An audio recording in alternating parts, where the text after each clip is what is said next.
Silence stretched in the air around her, heavy and sharp. She could feel the passengers stare like a hand pressed against her back, pushing her toward a decision she hadn't chosen. Every instinct told her to refuse.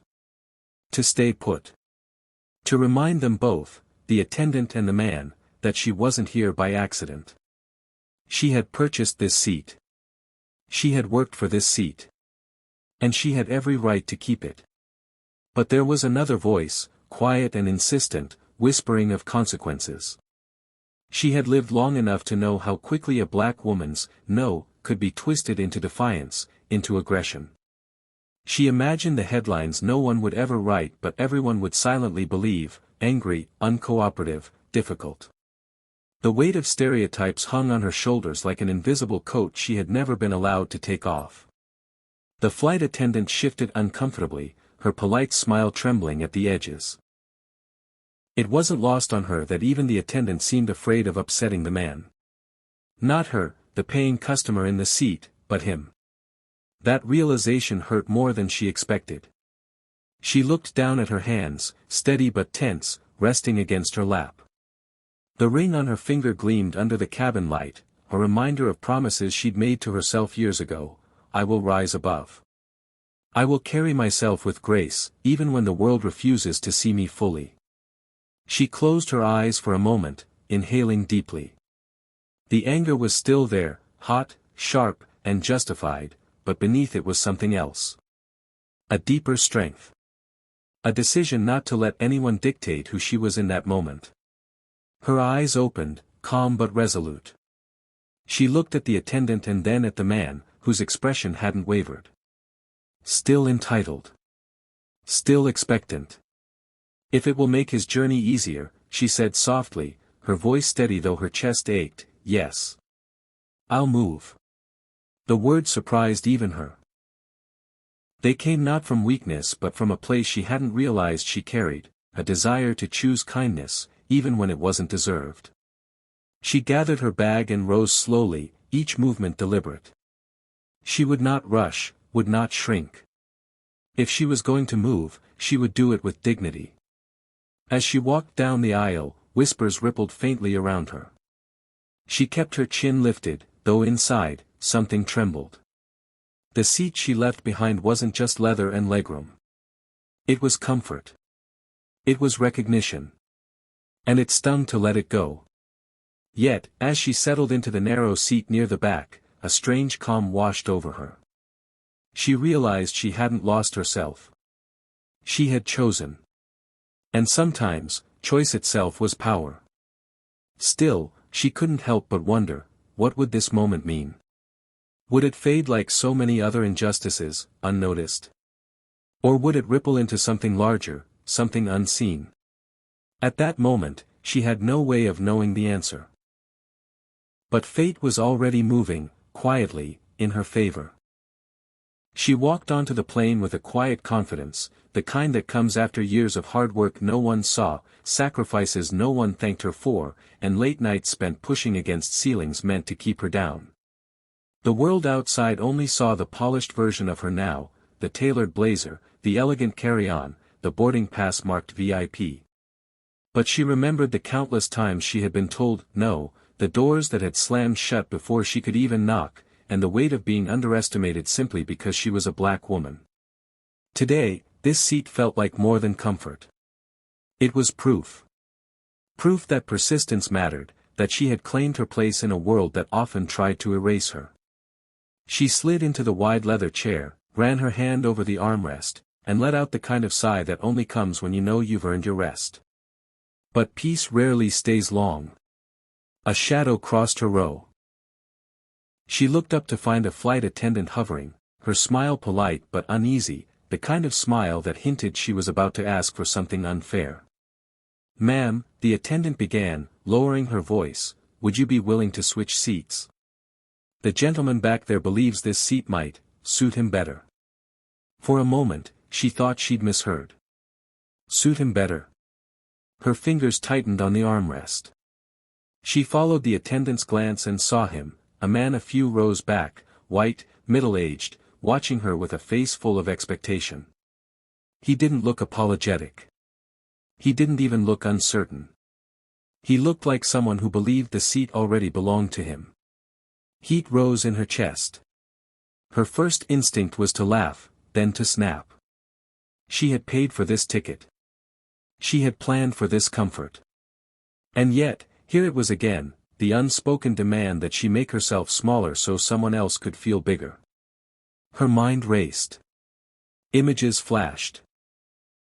Her grandmother telling stories of buses in the South, her mother whispering, "Never let anyone decide where you belong." Generations of voices seemed to echo inside her, urging her to claim her seat, to hold it as a symbol of everything they had fought for. But sitting there, under the expectant gaze of the attendant and the passenger, she also felt the weight of choice. If she said no, she risked being labeled difficult. If she said yes, she would feel the sting of surrender. She inhaled slowly, forcing her heartbeat to steady. Every eye in the row seemed to be on her, waiting to see what she would do.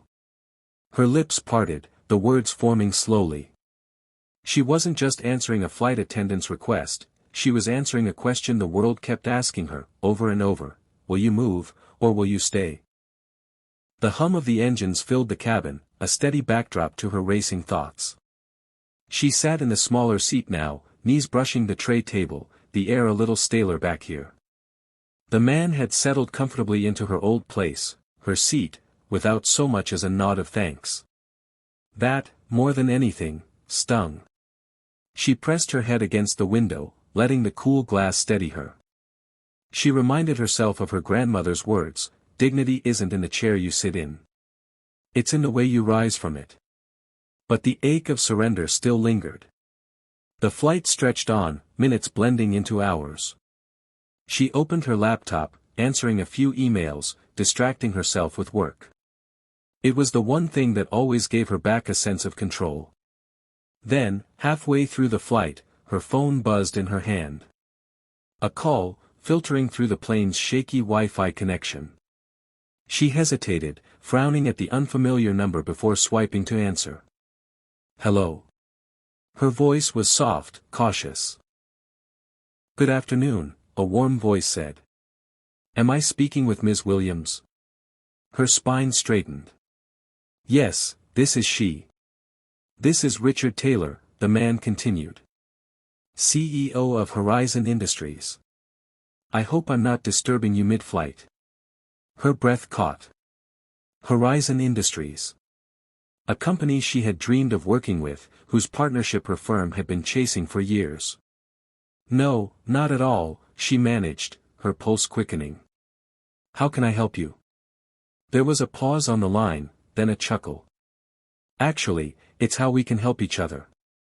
You see, I was sent a video today. A short clip. It showed you giving up your seat on the plane. Not angrily. Not grudgingly. With grace. With composure. Frankly, with more dignity than most people could manage in that situation. Her stomach flipped. Someone had recorded it. She hadn't even noticed. The CEO continued, his voice steady but warm. In my line of work, character matters as much as credentials. And what I saw in that moment? Well, it told me a lot about the kind of leader you are. I want to meet you, Ms. Williams. Let's discuss a role we think you'd be perfect for. Her mouth went dry. For a heartbeat, she couldn't speak. The same moment that had felt like a quiet humiliation was now opening a door she hadn't even dared to knock on. Finally, she whispered, I don't know what to say. Say yes to lunch, he replied with a smile in his tone. The rest will follow. When the call ended, she sat frozen, phone still pressed to her ear. Around her, the passengers were dozing, reading, or scrolling their screens, unaware that her entire life had just shifted midair. She closed her eyes, fighting the tears that rose. Maybe her grandmother was right. Maybe dignity truly wasn't about the seat. Maybe it was about how you carried yourself when asked to give it up. And somehow, the world had noticed. The call echoed in her ears long after it ended. She sat in silence, staring at the phone in her hand as if it held the key to some secret she had only just discovered. Around her, the world moved on, flight attendants pouring coffee, children giggling in rows ahead, the engines humming a lullaby of routine. But inside her, everything had shifted. She thought back to that moment earlier, the request, the sting of surrender, the walk down the aisle. She had felt small then, pushed aside, a shadow to someone else's entitlement. Yet now, that very moment had been seen, captured, and reframed. What had felt like a wound was suddenly being called strength. Her throat tightened, and she pressed a hand gently against her chest. She remembered her mother's voice, teaching her as a girl, never confuse power with position. You can sit in the back of a room and still command respect, if you carry yourself with dignity. Back then, she hadn't always believed it. The world seemed to reward loudness, arrogance, and those who took what wasn't theirs. But today, she understood. She glanced down the aisle at the man in her seat. He reclined comfortably, oblivious, sipping his drink as though the exchange had cost him nothing. And in truth, it hadn't. He had gained comfort, but she had gained clarity. Kindness, she realized, was not weakness. Selflessness was not surrender. She hadn't given away her worth when she gave away that chair. She had revealed it. The tears welled before she could stop them, not of sadness but of recognition. She thought of her grandmother, who once rode buses where seats were denied to women who looked like her. She thought of her mother, who worked twice as hard for half the praise. And now here she was, carrying their legacy not in anger or resentment, but in quiet strength. She leaned back, letting the small, rigid seat hold her as her spirit grew lighter.